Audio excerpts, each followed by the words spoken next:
So my guess is that there are a lot of books out there about addiction from one angle or another. Um, so you must have had something special in mind. How would you describe the unique slant of your book? Yeah, that's a good question. There are a ton of books on addiction, and there are also a ton of people trying to recover from addiction. I think the number is 3 to 25 million people. So it's definitely necessary to be able to put information out there that makes sense. The reason I got focused on my own ideas is because I was noticing what was missing in the literature, specifically loss.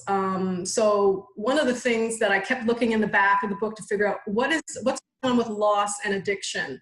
Why aren't they talking about that loss can actually propel someone into addiction? And once someone is addicted, they can also have additional losses piled one on top of the other. So our first book, Julie Kraft and I have written 2 books together. The first book we wrote was the Mindfulness Workbook for Addiction. That book tackles loss, trying to understand a person in recovery, how they handle loss, what's going on, rather than running from loss, to try to understand and make sense of a person's loss in their life. Like, it could be a loss of another person in terms of death or bereavement in that regard. It could be loss of freedom, like folks getting out of prison.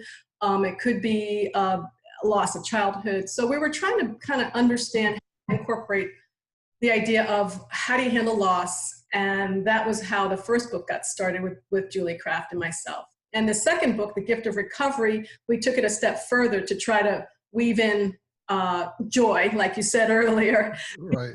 joy and a positive direction once someone is recovering and has dealt with the loss and all the emotions that go along with that.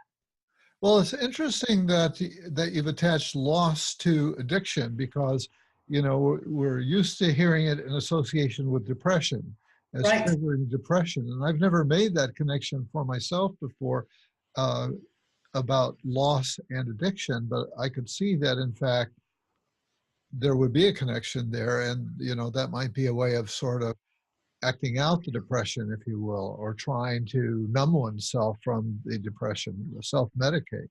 Exactly. That's exactly our thinking.